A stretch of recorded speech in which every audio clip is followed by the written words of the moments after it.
মোবারক।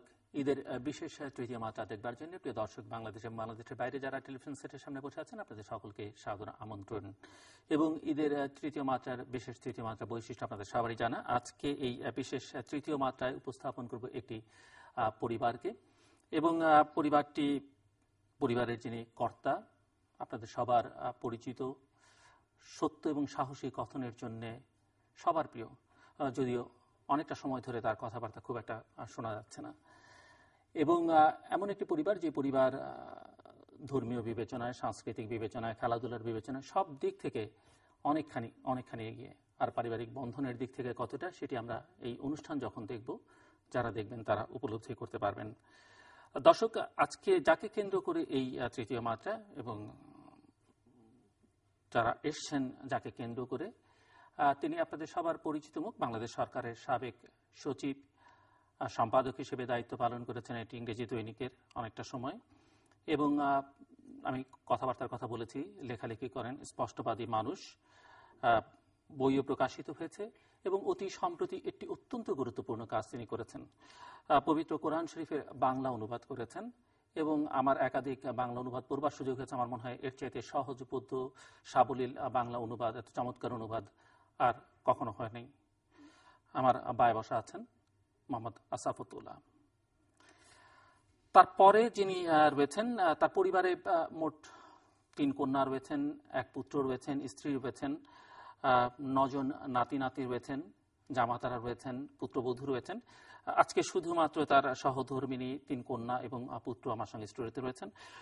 Mister আসাফুদ্দৌলার পরে রয়েছেন তার জ্যেষ্ঠ কন্যা মুবিনা আসাফ, এবং তারপরে রয়েছেন কনিষ্ঠ কন্যা মেহরিন আসাফ। আমার ডানে রয়েছেন মোহাম্মদ আসাফুদ্দৌলার সহধর্মিনী জুলফিয়া আসাফ, এবং তারপরে রয়েছেন তাদের মেঝ কন্যা মুনিজা আসাফ, এবং সবার শেষে ডান দিকে রয়েছেন ডক্টর সামির আসাফ, তাদের একমাত্র পুত্র। স্বাগত আপনাদের সকলকে এবং ঈদ মুবারক। সো শুরুতেই যদি আপনারা খুব ছোট্ট করে দর্শকদেরকে এই ঈদের অনুষ্ঠানে ঈদের শুভেচ্ছা জানান, কে কিভাবে জানাবেন, আপনি শুরু করবেন। আমার এই বয়সে ঈদের সবচেয়ে বড় পাওয়া হচ্ছে যে 30টা রোজা করতে পারা। এই বয়সে কষ্ট হয় কিন্তু আনন্দ হয় খুব। তো 30টা রোজা যে করতে আল্লাহ যে এই তৌফিক দিয়েছেন এবং সফলভাবে করতে পেরেছি, সেজন্য আমার অসীম কৃতজ্ঞতা তার কাছে, এবং আমি অত্যন্ত আনন্দিত। আপনার বেলা আপনি কিভাবে শুভেচ্ছা জানাবেন দর্শকদের? আপনার কণ্ঠের সঙ্গে পরিচিত হোক সবাই প্রথমে। আসসালামু আলাইকুম। প্রথমে আমি আজকে চ্যানেল আই এর সব দর্শকদেরকে ঈদ মোবারক জানাচ্ছি, এবং জিল্লুর, তোমার সব সহকর্মী সবাইকে অনেক অনেক ঈদের শুভেচ্ছা রইল।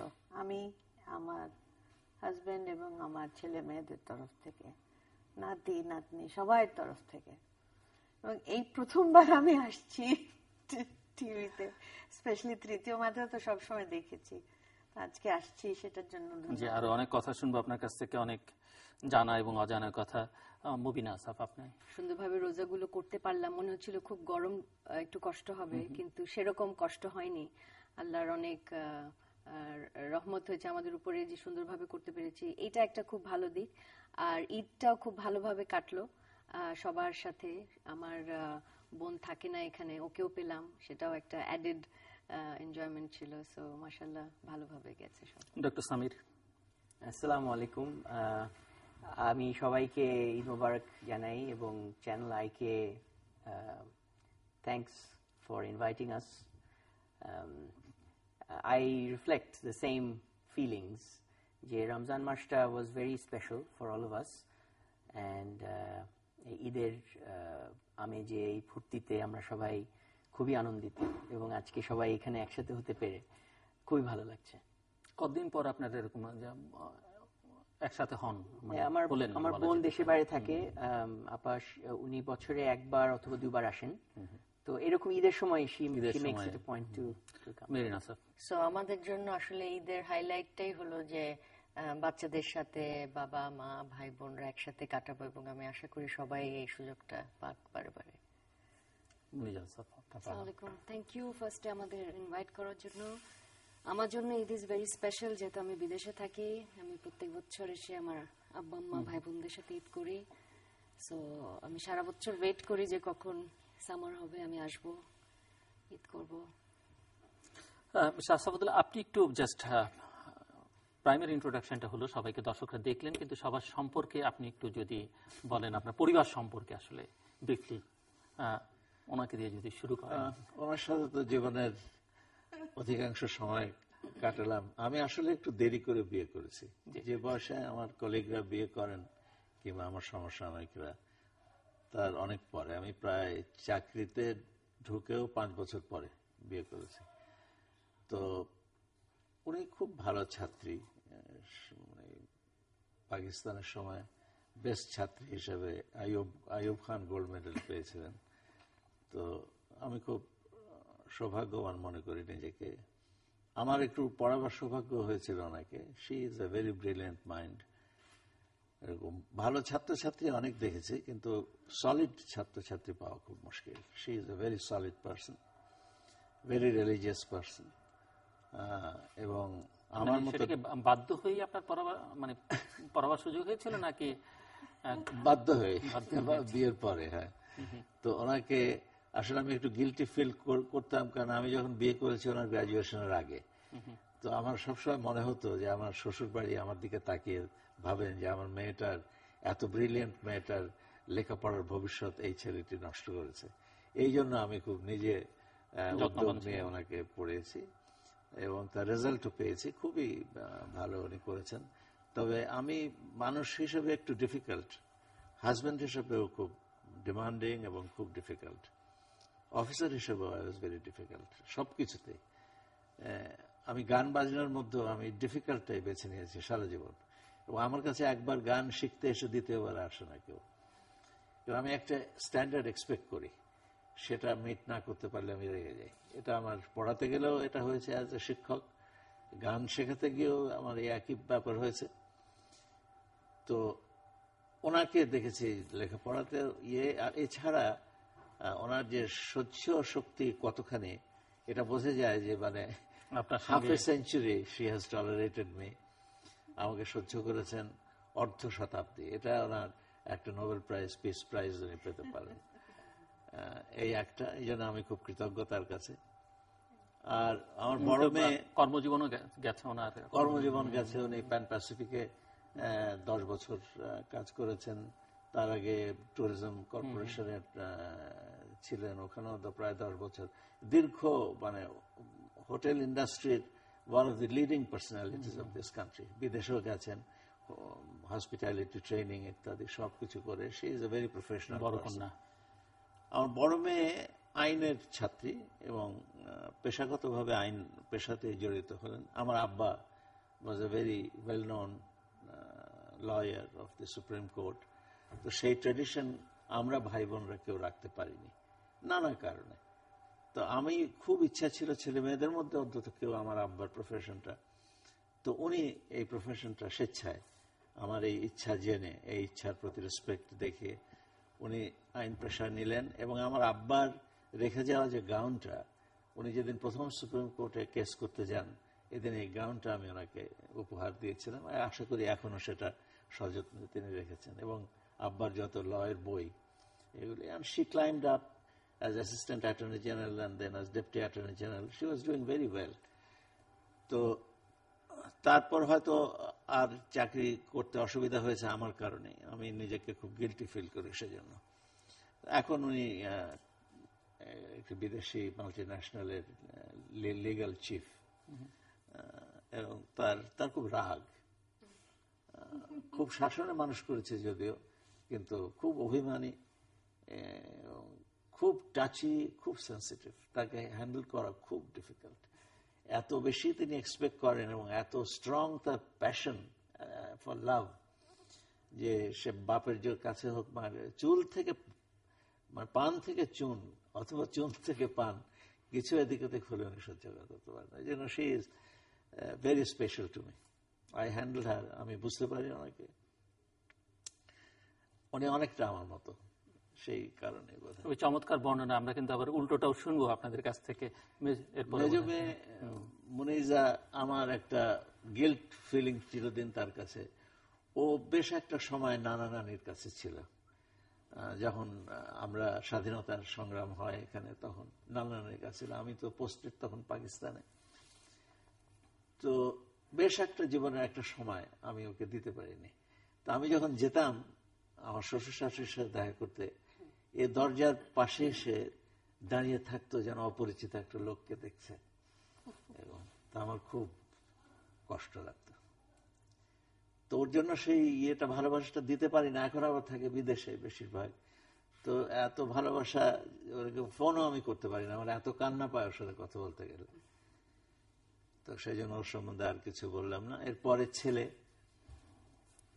এ আমার একমাত্র ছেলে, এবং আমি বলবো অনেক পিতার কথা শুনেছি, আমি নিজের থেকে বলবো আমি খুব নিজেকে ভাগ্যবান মনে করি যে কখনো আমার আদেশ অমান্য করেনি। এটা আজকের দিনে কোনো পিতার পক্ষে বলতে পারা খুব ডিফিকাল্ট, এবং তার ইচ্ছার বিরুদ্ধে অনেক কিছু আমি বলেছি, এবং সেগুলি সে করেছে শুধু আমাকে খুশি করার জন্য।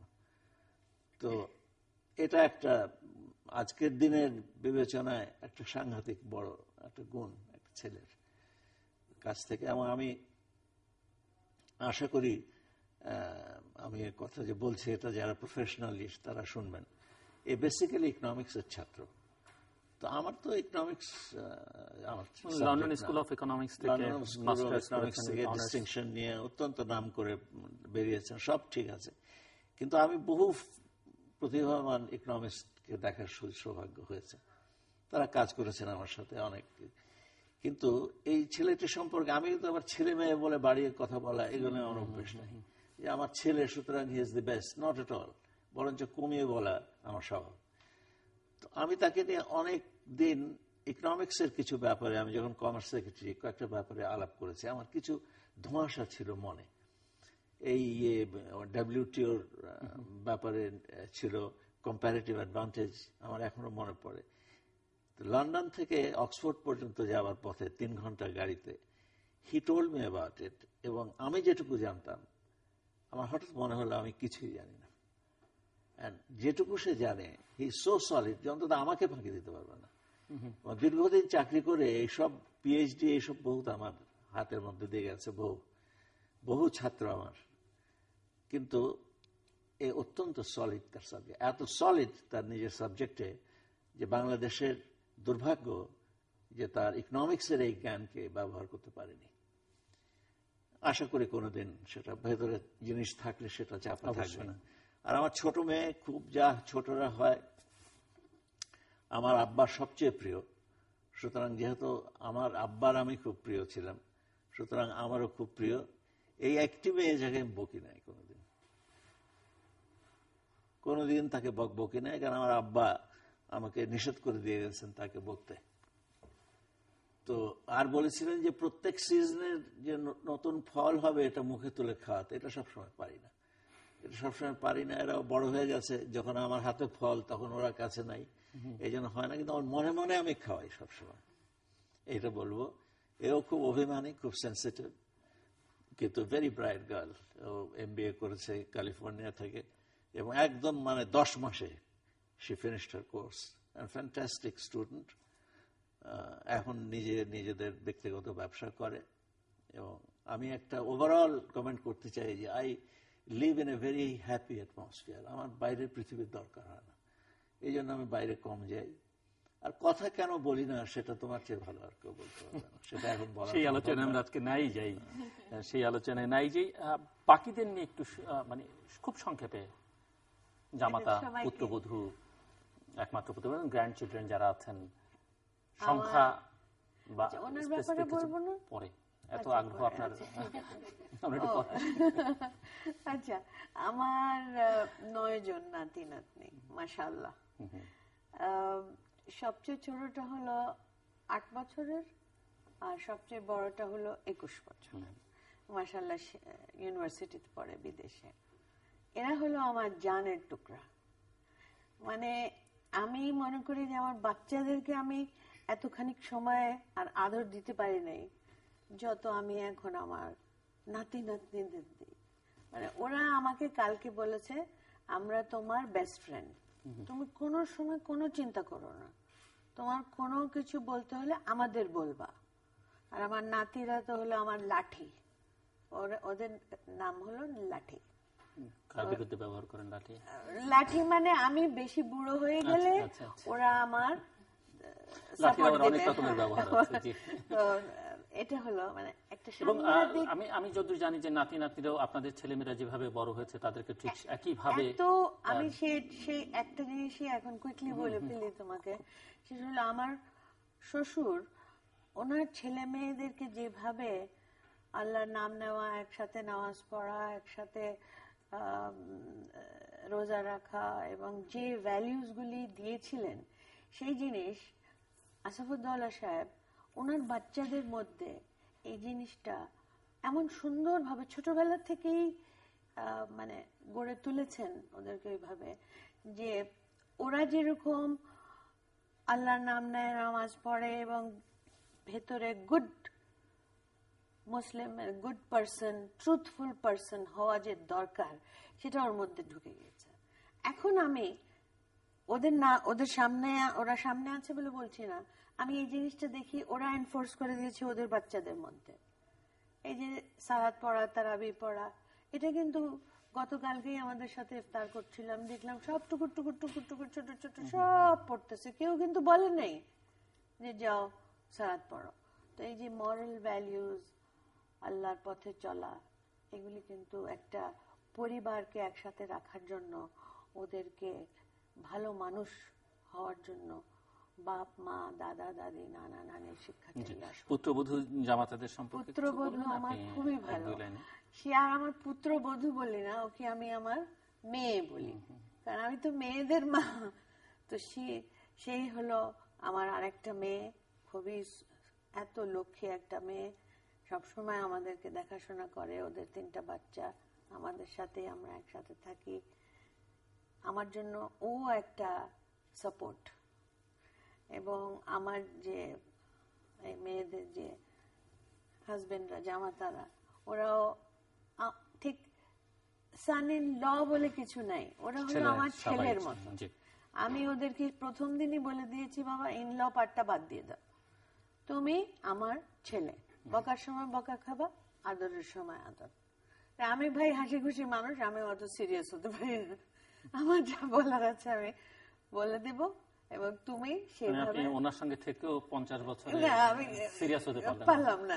মাঝে মাঝে উনি আমার উপরে একটু মানে হয়তো একটু ইয়ে হয়ে যান, আপসেট হয়ে যান, কিন্তু আমি অত সিরিয়াস হতে পারি না। আমি ফাঁক ফুক খুঁজি যে একটুখানি কথা দিয়ে একটু হাসি আবার আপনার কাছে।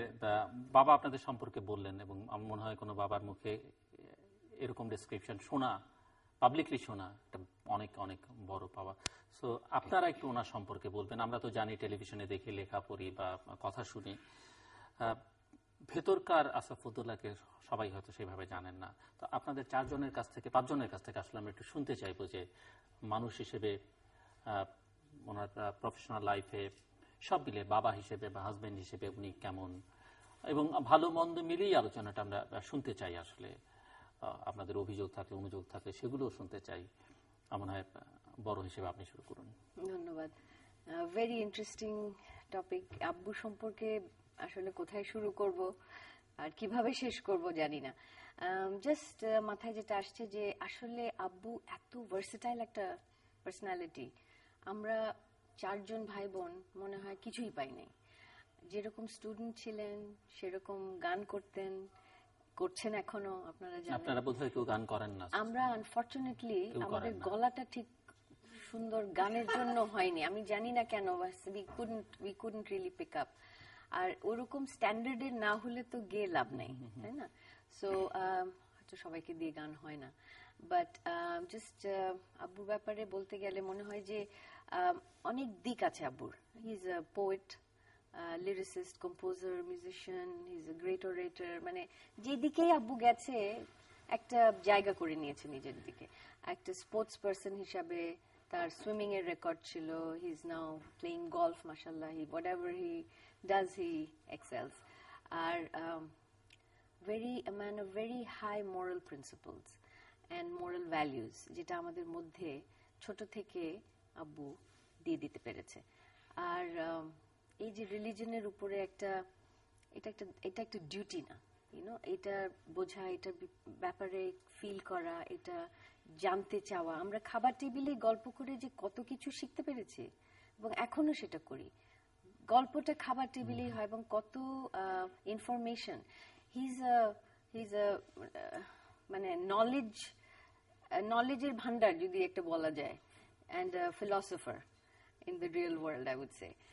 এনিথিং, ছোটবেলা থেকে যখনই যে প্রশ্ন মাথায় আসতো, স্কুলের, কলেজের, ইউনিভার্সিটি, সবসময় আব্বুর কাছে গেছি দৌড়ে। আসলে কিন্তু নিজে দেখতে একটু সময় লাগবে, ইউনিভার্সিটিতে পড়ছি, তখন ডিকশনারি খুলে যে মিনিংটা দেখবো সেটা ইচ্ছা করতো না, বিকজ আমি জানি আব্বুর কাছে গেলে একটা এক্সাম্পল দিবে, সেটার একটা ব্যবহার, একটা পজিটিভ ব্যবহার, কিংবা ওটার যদি একটা কনোটেশন থাকে সেটা সহকারে আমাকে যেভাবে বোঝাবে, I can not find it in the dictionary. So আমরা সবাই, আমার মনে আছে হোমওয়ার্ক নিয়ে যেরকম যেতাম ক্লাস 5-এ, আমি তো ইউনিভার্সিটিতে আমার সমস্ত কিছু লেখি, গল্প, এসে, সবকিছু just go sit with him, আধা ঘন্টা 1 ঘন্টা যখনই পেতাম না, বিকজ খুব ব্যস্ত থাকতো। সো আব্বুর ওইটুকু কিছু নলেজ, কিছু ইনফরমেশনে এত দূর এসছি, এটা আমি বলতে পারি। এবং what ever I am today is because of my father. মুনিজা, আপনার বাবা। আমি এগ্রি করি আমার বড় বোন যেটা বললো, যে আমাদের আব্বু আসলে এত অ্যাকমপ্লিশড একটা আপনার মানুষ। কাছ থেকে বিশেষভাবে শুনতে চাইবো, কারণ উনি বলেছেন যে উনি যে পরিমাণ আদর আপনাকে আসলে দিতে চেয়েছেন সারা জীবন, সেটি দেওয়ার সুযোগটা একটু ইমোশনাল হয়ে যাই কথা বলতে গেলে। বাট আব্বু আসলে এত অ্যাকমপ্লিশড, আব্বুর ক্যারিয়ার, স্পোর্টস, কালচারাল সাইড, মানে যেদিকে আব্বু গেছে, আব্বু এত এক্সেল করছে, অ্যান্ড আমরা we are so proud of him. এবং আমরা তো ওই হিসাবে কিছুই করতে পারিনি। এবং আমি তো ধরেন কানাডায় থাকি, যখন যে বাঙালির সাথে দেখা হয়, যদি কেউ শুনে যে আমি আসিফউদ্দৌলা সাহেবের মেয়ে, they have so much respect for him. মানে প্রত্যেকের এত ভালো কথা বলার আছে, এবং আই ফিল সো প্রাউড। এবং আমাকে সবাই যেভাবে ট্রিট করে, যে উনি আসিফউদ্দৌলা সাহেবের মেয়ে, মানে আমি আমার লাইফে আমার মনে হয় যে I am just so proud to be his daughter. এবং আমাদের লাইফে আব্বু আসলে এত কিং সাইজ, যে আব্বুর পরে অন্য কোনো পুরুষ মানুষকেও ঠিক মানে প্লেস করতে অসুবিধা হয়। তো ওটা একটু সমস্যা হয়েছিল। যাই হোক, মেয়েদের ক্ষেত্রে বলা হয় যে বাবার সঙ্গে তার প্রথম ট্রু লাভ, অ্যাবসলিউটলি, বা প্রথম প্রেম, সেটি অ্যাবসলিউটলি, আসলে বাবার সঙ্গে। অ্যাবসলিউটলি। সো বকাঝকা আপনি খেয়েছেন? মানে উনি তো খাননি, আমরা শুনেছি। হ্যাঁ, উনি তো লাকি ছিলেন, দাদার ফেভারিট ছিলেন, আমরা একটু অল্প খেয়েছি। বাট আব্বু ইজ অলসো মানে মাই বেস্ট ফ্রেন্ড। মানে আমার মনে হয় না আমার এমন কোনো প্রবলেম হয়েছে লাইফে আমি আম্মার কাছে যাই না, বাট আব্বুর সাথে ডিসকাস করে ইউ গেট দ্য সাপোর্ট। মানে একটা আনকন্ডিশনাল সাপোর্ট যাকে বলে, ইন ট্রু সেন্স আমরা ডটার্সরা we have got it from our father. Marin, absolutely. উনি শেষে যেটা বললেন, আই থিঙ্ক এই ব্যাপারটা আমাদের সবার ব্যাপারে সত্যি, যে এমন যদি কিছু থাকে যেটা একটা most important decision of our lives, অথবা something that is really bothering us, তখন ওই সমস্যাটাকে প্রথমে মাথায় আসে যেটা আব্বুর সাথে আলাপ করতে হবে। তো ওটা ইজ ভেরি ট্রু। আর এছাড়া ছোটবেলা থেকে আব্বু অফিসে গেছে, আব্বু সেক্রেটারিয়েটে যখন যেতে, আব্বু স্টাফ থেকে শুরু করে সব খুবই ভয় পেত আব্বুকে। মাঝে মাঝে আমার ছোটবেলার মতো মনে হতো যে আব্বু বোধ হয় কমান্ড করে পিপলকে উইথ ফিয়ার। তো তারপরে যখন বড় হতে থাকলাম, তখন দেখলাম যে না, এটা actually রেসপেক্টটা comes so naturally from his knowledge, from his humility, from him being so affectionate to people who are around him. মানে আব্বুকে যে সেক্রেটারিয়েটে লিফটম্যান, আব্বু আই এম শিওর নোজ ওর বাড়ি কোথায় এবং ওর কি সব। তো পার্সোনালি কাছে থেকে আব্বু is a very different person. বাইরের থেকে যেরকম একটা, like she said, king size personality and highly accomplished, ভিতর থেকে আমি বলবো যে we have been so lucky that Abbu always had the time for us, whether it was a problem, whether we just wanted to sit with him or ask him something, রাত 2টা হয়ে গেলেও there is never, even এখন পর্যন্ত আমাদের বয়সে কোনো সময়ের কোনো মাত্রা নাই যে আব্বুর কাছে এখন যাব। এটা সকাল হোক, দুপুর হোক, রাত 3টা, I can walk into my father's room and say, Abu তোমার সাথে কথা আছে, এটা এই ব্যাপার। So he always had the time for us. এখনো এবং আগে the peak of his career we really were the priorities in his life, and that I think we are all very, very আব্বু তো grateful. আপনাকে কখনো বকাঝকা করেনি, তো আপনি মা হিসেবে কখনো করেছেন? আব্বুকে না সাহস নাই আমার কিছু বলতে হলে, আমি ইনডিরেক্টলি আর কি আম্মাকে দিয়ে বলি আর কি, যে কি ব্যাপার আব্বু শেভ করেন, একটু লোক ডাকো, একটু বলো না একটু শেভ করতে করে দিবে, মানে instead of telling him to shave and probably go that way. We respect Abbu so much যে we don't want to cross the line, because there's a very fine line, but at the same time I think the mutual love is so overwhelming that fearta doesn't stop us from being affectionate or telling him what we think. Doctor Samir? Yeah, I mean, ইনারা যেটা বললেন, এটা তো I agree with everything. I don't want to repeat things they have said, but I would say that in addition to all the multifarious qualities that he has, Ami as a son, I have seen a father who has very high standards, who always strives for excellence, and unar nijer life he has achieved whatever he has done. He has tried to do the best, and he has reached the best positions. So I get inspired to try my best. Amra char bhai bon, we are all deeply religious. Amar abbar guidance theke amra values are very strong.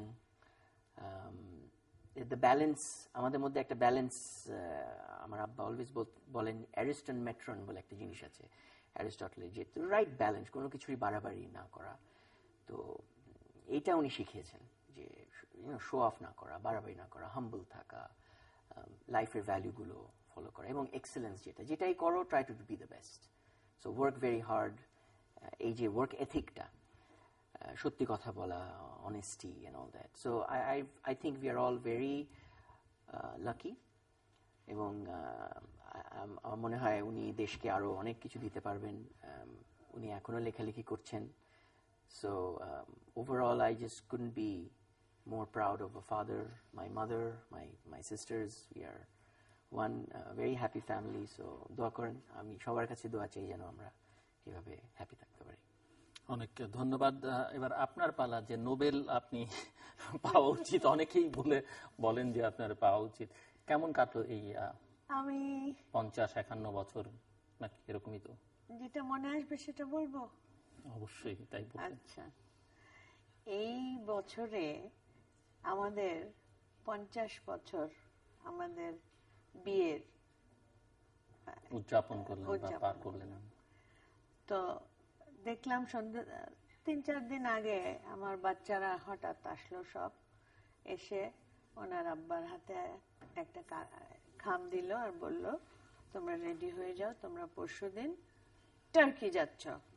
কোথায়? Turkey. আব্বু, তুমি আর আম্মা turkey যাচ্ছ, তোমাদের marriage anniversary টার্কিতে হবে। আমি বললাম, তোমরা ভেরি গুড, সবাই একটা। না না না না, আমরা যাচ্ছি না, আব্বু আর তুমি তোমাদের টার্কি যাচ্ছ, তোমরা অমুক দিন সকালবেলা ইউ আর ফ্লাইং। এবং আল্লাহর কি হুকুম, উনি রাজি হয়ে গেলেন, আমি একটু ভয় পাচ্ছিলাম, উনি রাজি হয়ে গেলেন। আমরা উঠলাম প্লেনে, আমরা পৌঁছে গেলাম ইস্তাম্বুল। আমার জীবনে আমি এত সুন্দর 7টা দিন কাটাই নাই। এবং ওখানে যে কি দেখলাম, কি মসজিদ, আর কি ওখানকার যে মুসলমানি রেলিক্স গুলো যে ওরা সাজিয়ে রেখেছে, এবং রসুল্লাহর মিউজিয়াম, একটা রসুল পাকের মিউজিয়াম, ওখানে ওনার খাবার জিনিস থেকে নিয়ে, তলোয়ার থেকে নিয়ে, হযরত মুসার লাঠি, এবং এরকম অনেক অনেক জিনিস, বিবি ফাতেমার আছে, রেলিক্স আছে, কাপড় আছে, বাটি আছে। প্রথম কোরআন শরীফও দেখলাম। তো এই সুযোগটা আমাদের বাচ্চারা বুঝে ক্রিয়েট করে। ওরা যদি আমাদের লন্ডন পাঠা দিত, আমরা হয়তো ওই খুশিটা হতাম না, যে ওখানে গিয়ে যে মনের একটা শান্তি পেলাম আর দেখলাম যে এইসব জিনিস আমরা বইতে পড়েছি। উনিও পড়েছেন, আমিও পড়েছি, উনি অনেক বেশি পড়েছেন, আমি হয়তো কম পড়েছি, বাট এইসব জিনিস মনে হলো যে আল্লাহ কি কপাল, শুকর আলহামদুলিল্লাহ। অনেক বাচ্চাদের জন্য আমরা দোয়া করলাম। 50 বছর একসঙ্গে থাকা সার্থক হলো এর মধ্যে। 50 বছর আল্লাহ পাক আমার বাচ্চাদের তরফ থেকে আমাদেরকে ওখানে পাঠিয়ে সার্থক। কেমন কাটলো আপনার 50 জীবন হাজবেন্ড হিসেবে? 50 বছর মানে আমি বলি, উনি নিজেই বলছেন যে আপনাকে নোবেল পুরস্কার দেওয়া উচিত। না, উনি খুব ভালো মানুষ, আমি সত্যি বলি। আমি আমার আব্বা আমার একই মেয়ে, এবং আমার আব্বা প্রফেসর, আমার আম্মা টিচার। আমি খুব সহজভাবে বড় হয়ে গেছি। কিন্তু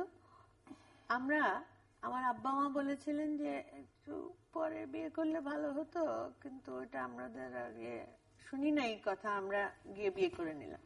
পালিয়ে টালিয়ে ঠিক মানে somewhat আর কি। তো এখন এটা সবাই জেনে ফেলতেছে বলে, হ্যাঁ এরা বলে পালিয়ে। মানে আপনারা কেউ করেন? আমার এরা কেউ কেন করে নাই এটা আমিও তোমাকে বলে দিই সিক্রেট। সেটা হলো যে উনি আর আমরা কিন্তু ওই যে বাচ্চারা বলছে যে আমরা একটা ফ্রিডম দিয়ে উনি বাচ্চাদেরকে বড় করেছেন, যে ওরাও সবকিছু শেয়ার করে। আমাদের সময় কিন্তু অত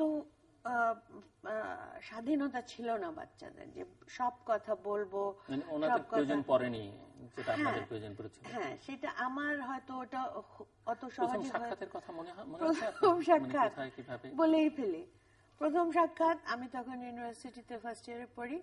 তখন আমার আব্বা মনিম খান সাহেব গভর্নর, উনি ফরেন স্টুডেন্টসদেরকে ইনভাইট করলেন।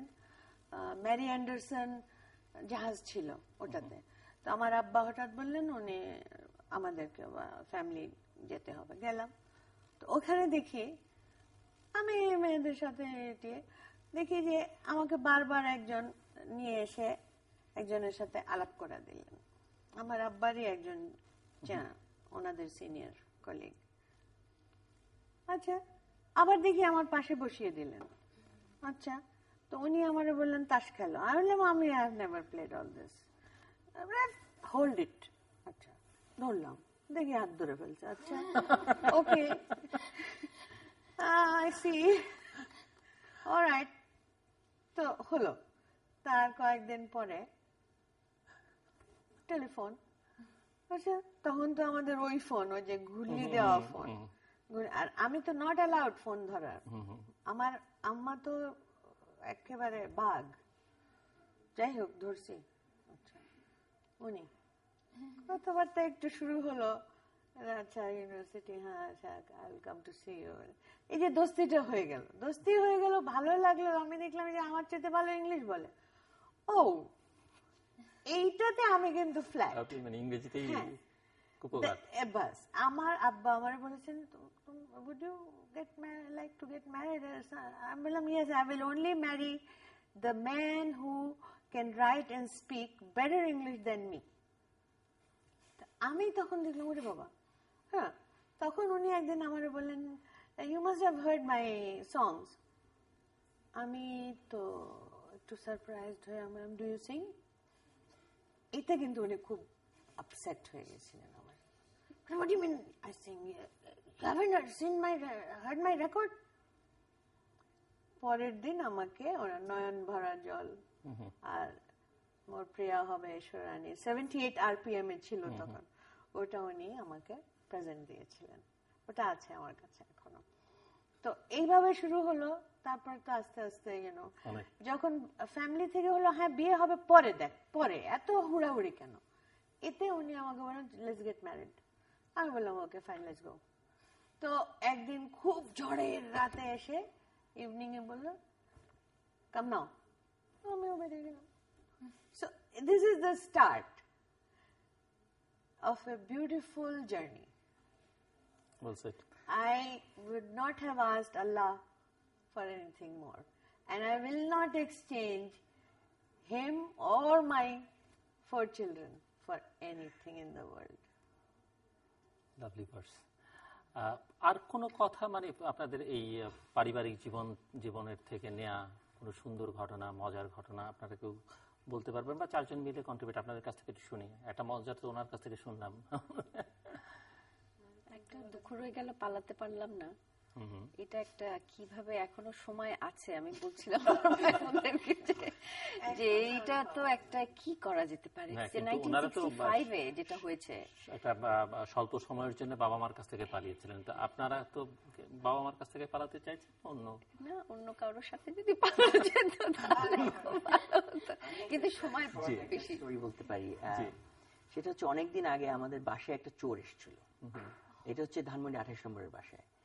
এবং সে মানে আমার আব্বা, সে যখন আমরা জানতে পারলাম যে বাসায় চোর এসছে, he ran out and he chased that guy down, and ওর গায়ে তেল ভরা ছিল, so he couldn't be caught, and then finally I think, did he get away or did you? No, got him by the hair, and মানে এটা কিন্তু এটা একটা, এটা অনেক দিন আগে, this is about 35-40 years ago story আছে। আরেকটা হলো যে this is about only 10 years ago story, যে he went out for a walk, এবং একটা ছেলে, একটা গুন্ডা ছেলে গলা থেকে, আমার আব্বা একটা চেন পরতেন তখন, টান দিয়ে নিয়ে গেল, নিয়ে he ran, and he was about 65-70. He chased that boy down and he got that chain back. And he had এখানে একটু ব্লাড ছিল, but then আমি সাথে ছিলাম না, he went alone, and এই যে সাহসটা, যে মানে it's unbelievable, যে সাহস এবং শক্তি এই বয়সে he will chase down this young man and get his chain back. মুনিজাবা, Meherin, আপনারা? আব্বুর অনেক পেশেন্স। আমরা গত সামারে কলকাতা গেলাম, শাড়ির দোকানে আব্বু যেভাবে সুইটলি ঘন্টার পর ঘন্টা আমাদের সাথে বসে আমরা শাড়ি চুজ করেছি, আপু আমাদের হেল্প করে দিচ্ছে। হ্যাঁ, মানে কোনো কমপ্লেন নাই, কিচ্ছু নাই। অ্যামেজিং। আমার একটা এখন মনে পড়লো, আমরা as a family we are মানে স্পোর্টস লাইক করি, খুব মজা করে দেখি একসাথে। তো আমার মনে আছে আমি তখন বেশ বয়স কম আমার, তখন Maradona was playing football final world cup. Was it 1984 or earlier? I don't remember. Huh? 84. Most likely. Yeah, that's the one. Yeah. And I remember, এবং আমরা যেহেতু আব্বু ম্যারাডোনাকে খুব লাভ করে তার খেলা, তো আমরা সবাই আর্জেন্টিনিয়ান ফ্যান।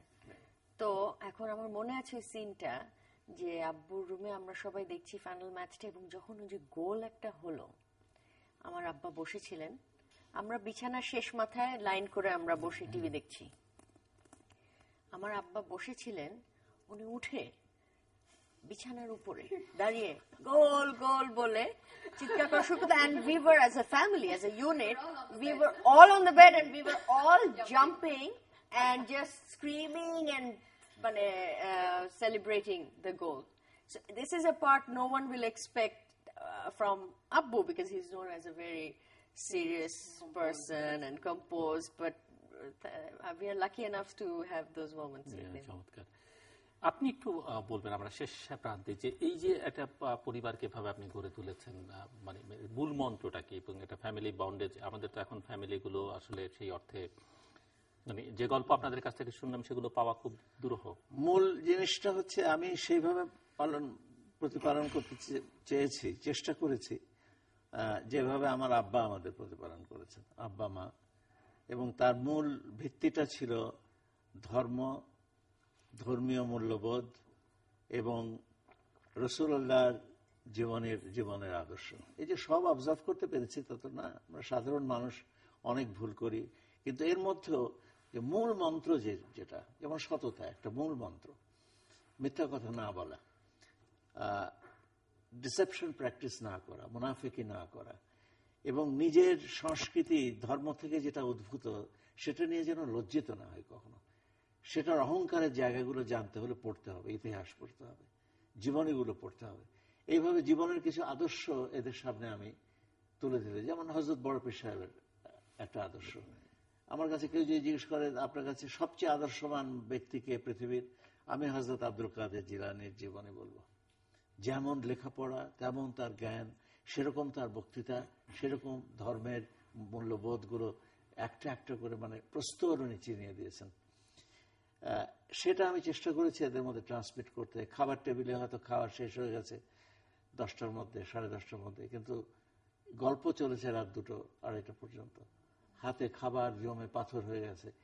একবার বলতে শুরু করেছি তো যতটা জানি আবার বলার সুযোগ কবে পাবো জানি না, তো জীবনের নিশ্চয়তা নাই। যখন আমি বলেছি যাতে আক্ষেপ না থাকে আমার কবরে গেলে যে আমি এই কথাগুলো বলে আসতে পারিনি। এদের মধ্যে জীবনে কোনোদিন, ইনশাআল্লাহ এটা আল্লাহর কাছে আমার মিনতি, এদের মধ্যে কোনোদিন ঝগড়া হবে না। এরা হলে যদি সম্পদ থাকে তো একজন আরেকজনকে দিয়ে দেবে, এইভাবেই বড় করেছে। এবং ধর্মবোধকে এত ভেতরে আমি ঢুকিয়ে দিয়েছি এবং সেটা রাখার দায়িত্ব তাদের, যে জীবনে কোনোদিন যেন আল্লাহর পথ থেকে, কোরআনের পথ থেকে, রসুলের পথ থেকে যেন সরে না যায়। এটা এই সরে যাওয়া আর মৃত্যুকে ইনভাইট করা, নিজের ধ্বংস ইনভাইট করা একই। এইটাই মূল মন্ত্র। এটাই আমার মা শিখিয়েছেন। আমার মা 13 বছর বয়সে কোরআনে হাফেজ ছিলেন। আমার আব্বা সারা জীবন যে এত ব্যস্ত আইনজ্ঞ, কিন্তু তার 5 ওয়াক্ত সালাত কোনোদিন বাদ যায় না। এই একটি লোক যিনি কোর্টে কোনোদিন, এই সুপ্রিম কোর্টে কোনোদিন মাই লর্ড বলেননি। 75 বছরের প্র্যাকটিসের লাইফ, জীবনে মাই লর্ড বলেননি। বলেছেন I have only one lord and he is not you. তো চিরদিন ইওর অনার বলে কাটিয়েছে। জাস্টিস এলিস এটা নিয়ে অনেকে কথা শোনাতে চেয়েছিল, কিন্তু যাই হোক, এইভাবে আমরা একটা অন্য ধরনের অহংকার নিয়ে বড় হয়েছে। আমাদের কিন্তু অর্থ সম্পদ বৃত্ত কিন্তু বেশি নাই, মোটামুটি একটা অবস্থাপন্ন পরিবারের, কিন্তু মূল্যবোধের দিক থেকে এবং কতগুলো বেসিক জিনিস মরে যাব কিন্তু তার থেকে বিচ্যুত হব না। তো এই জিনিসগুলো যদি সবাই চেষ্টা করে, আল্লাহ আমাকে মেহেরবানি করেছেন আমার উপর, এমন সন্তানরা দিয়েছেন যারা আমাকে ব্যথা দেয়নি, কষ্ট দেয়নি। ওরা জানে যে কি কাজ করলে আমি সবচেয়ে কষ্ট পাবো। এরা কোটি টাকা অর্জন করুক তাতে আমার কিচ্ছু এসে যায় না, কিন্তু এরা যদি একটা টাকা যদি অসৎভাবে আনে সেদিন বাড়ি থেকে বাপ বেরিয়ে যাবে, যদি আমি জানতে পারি।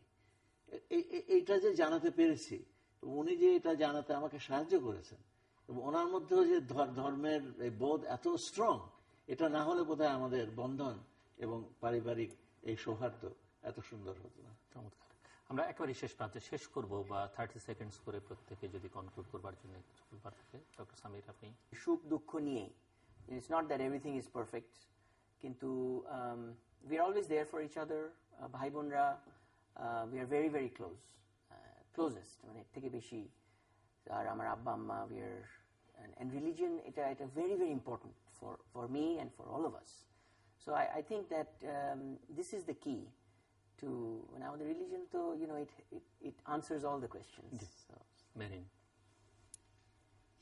আমি আশা করব যে আমরা যে গাইডেন্স এবং love for each other and love of Allah আমাদের শেখানো হয়েছে, যেটা আমরা পেয়েছি লাইফে, আমরা যেন সেম ভাবে আমাদের নিজেদের বাচ্চাদেরকে সেটা দিতে পারি। আমি মনে করি যে আমরা ট্রুলি ব্লেসড, যে এত লাভিং অ্যাফেকশনেট ফ্যামিলিতে আমরা বড় হয়েছি, এবং সারা জীবন যাতে আমরা একজন একজনের সাথে এরকম থাকতে পারি। অ্যান্ড জাস্ট আল্লাহকে থ্যাংক ইউ বলতে চাই যে we couldn't have asked for anything more. Mubina? প্রথমে আপনাকে অনেক ধন্যবাদ আমাদেরকে এই সুযোগ দেওয়ার, যে আমরা একসাথে হয়ে এতগুলো স্মৃতিচারণ করতে পারলাম। আমার আম্মা এবং আব্বাকে নিয়ে কিছু আলাপ আলোচনা শেয়ার করতে পারলাম, আমাদের কিছু লাইফ স্টোরিজ শেয়ার করতে পারলাম আপনাদের সাথে, সেটার জন্য ধন্যবাদ।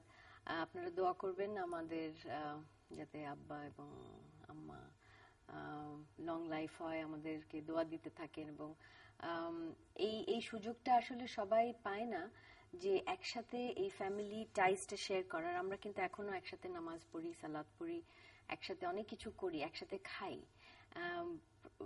প্রতিদিন না পারলেও সপ্তাহে একবার কি 2বার এসে একটু আব্বু আম্মার খবর নিয়ে যাই, এটা খুব ইম্পর্টেন্ট। আমরা এত ব্যস্ত হয়ে গেছি যে সময় করতে পারি না বাবা মার জন্য। আমি সবসময় দেখেছি আমার আব্বাকে আমার দাদা দাদির অনেক ব্যস্ততার মধ্যেও আমার দাদা কেমন আছে, কি ওষুধ খাচ্ছে, কি লাগবে, একসাথে নামাজ পড়ে একটু সময় কাটিয়ে যাওয়ার জন্য প্রতি সপ্তাহে আমরা একদম বৃহস্পতিবার, এক্স্যাক্টলি বৃহস্পতিবার গিয়ে দাদার কবর জিয়ারত করা, দাদি কবর, এইটা এই ফ্যামিলি ট্রেডিশনটা ভেরি ইম্পর্টেন্ট। আমাদের কোথায় যেন ভ্যালিউজ গুলো হারিয়ে যাচ্ছে মনে হয় ব্যস্ততার মধ্যে। আমার মনে হয় এগুলো ফেরত আনা উচিত এবং একটা ওয়েক আপ কল দরকার আমার মনে হয়। এই পর্যায়ে সবাই যদি একটু এটা রিয়েলাইজ করে, that will be step change. আপনার পালা। আমি নিজে থেকে একটা কথা বলতে চাই, নিজে থেকে। সেটা হচ্ছে ছেলে মেয়েদের নিয়ে যখন বসি এবং এই ধরনের আলোচনা হয় তখন মনের মধ্যে একটা আক্ষেপ এই জন্য হয় যে ছেলেমেয়েরা কিন্তু বাপ মার শ্রেষ্ঠ দিন দেখে নাই।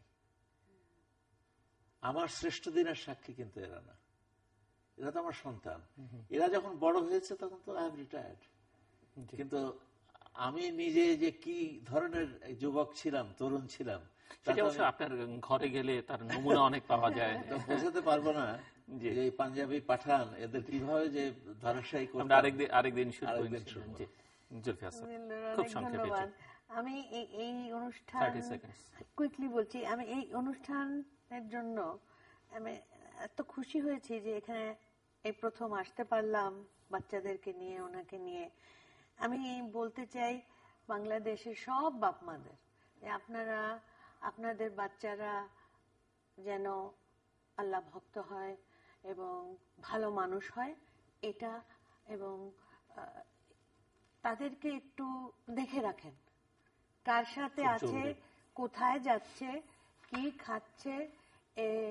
বাচ্চাদেরকে একটু সময় দেন, একটু আমার বলার, ছোটবেলায়ও সময় দেন, কলেজে গেলেও সময় দেন, তারপরে বিয়ে শাদী করতে চাইলেও সময় দেন, তাদের সাথে কথা বলেন, তাদেরকে গাইডেন্স দেন। এই গাইডেন্স যদি আমরা এদেরকে না দিতে পারতাম তাহলে হয়তো আজকে আমরা এইভাবে একটা ফ্যামিলি হিসাবে আমাদের বাপ মারা যা চেয়েছিলেন সেটা হয়তো আমরা অতখানি পারি নাই, তবুও চেষ্টা করছি, এখনো চেষ্টা করে যাচ্ছি। তো এটার জন্য চ্যানেল আইআরজেলো তোমাকে অনেক ধন্যবাদ জানাই। আপনি কি কথা দিয়ে শেষ করবেন না গান দিয়ে শেষ করবেন? গান দু লাইন আমরা শুনতে পারি এদের অনুষ্ঠান যদি আপনি শুনেন। তোমরা সাধারণত গেস্টদের ডেকে যে বলো I have been a professional singer, আমি ওইভাবে গান গাইতে পারি না। যে গান কথা দিয়ে শেষ করতে চাই, কথা দিয়ে এই যে তোমরা সবাই দোয়া করো, আমার তো আর 6 মাস পর 80 বছর বয়স হবে, তো যেন আল্লাহকে খুশি করতে পারি এবং কবরে গিয়ে যেন আযাবের মধ্যে না যাই। আমার ভীষণ ভয় এই দুনিয়াতে জেনে না জেনে কত অন্যায় করেছি, কত পাপ করেছি, তার জন্য শাস্তির ভয় এখন শুধু আল্লাহর কাছে। সবাই আপনার জন্য দোয়া করবেন এবং এরকম সন্তান আপনার রয়েছে সেটি অনেক পাওয়া। অনেক ধন্যবাদ ডক্টর সামির আশরাফ, মনিজা আসাফ, জুলফিয়া আসাফ, মেরিন আসাফ, মুবিন আসাফ এবং মিস্টার মোহাম্মদ আসাফ ফতুল্লাহ। দর্শক, আমরা ঈদের এই বিশেষ তৃতীয় মাথায় কথা বলছিলাম আমাদের পরিচিত শ্রদ্ধেয়, সবার শ্রদ্ধেয় মোহাম্মদ আসাফুদ্দৌলা, তার সহধর্মিণী এবং তার সন্তানদের কাছ থেকে। মোহাম্মদ আসাফুদ্দৌলার এই এবং তার পরিবারের সদস্যদের কথা আমাদের যে কোনো পরিবারের জন্য অত্যন্ত প্রয়োজনীয়। তিনি আমাকেও পরামর্শ দু একবার নেওয়ার সুযোগ হয়েছিল বা দেওয়ার তার কাছ থেকে তিনি দিয়েছিলেন সন্তানদের কিভাবে মানুষ করতে হবে। আমি চেষ্টা করেছি আমি যে আমার মতো করে আমার সন্তানদের যেন তিনি যেভাবে পরামর্শ দিচ্ছেন সেভাবে পালন করেছে। এবং আজকে যে কথাগুলো বেরিয়ে আসলো এটি প্রতিটি পরিবারের জন্য আমাদের সামাজিক ধর্মীয় মূল্যবোধগুলো ফিরিয়ে আনা খুবই জরুরি আমাদের বর্তমান সামাজিক, রাজনৈতিক, অর্থনৈতিক বাস্তবতায়। এবং আমরা ওনাদের সবার দীর্ঘ জীবন কামনা করি। দুজনের দাম্পত্য জীবন 50 অতিক্রম করেছেন, আরো অনেক 50 ওনারা পার করুন, সেটি আমাদের প্রত্যাশা থাকবে। অন্তত বাকিটা তো সৃষ্টিকর্তার হাতে। এবং ওনাদের যে আকাঙ্ক্ষা প্রতিটি মানুষ বেঁচে থাকে তার কর্মের মধ্য দিয়ে এবং সন্তানদের মধ্য দিয়ে, বিশেষ করে যে আকাঙ্ক্ষা যে সন্তানরা মিলেমিশে থাকবে, যে মূল্যবোধগুলো তাদের মধ্যে ছড়িয়ে দিয়েছেন সেগুলো ধারণ করে রাখবেন। এবং এতদিন যখন করতে পেরেছেন সন্তানরা এই পর্যায়ে, যাদের নিজেদেরও ইতিমধ্যেই সন্তান রয়েছে এবং সেই নাতি নাতনিরাও সেগুলো ধারণ করছেন বলেই আমরা যেটুকু জানলাম, আমরা আশা করব যে সেই ধারাটা অব্যাহত থাকবে। দর্শক, আমাদের সঙ্গে থাকবার জন্য অসংখ্য ধন্যবাদ। আপনাদের সবার জন্য শুভকামনা। ঈদ মোবারক।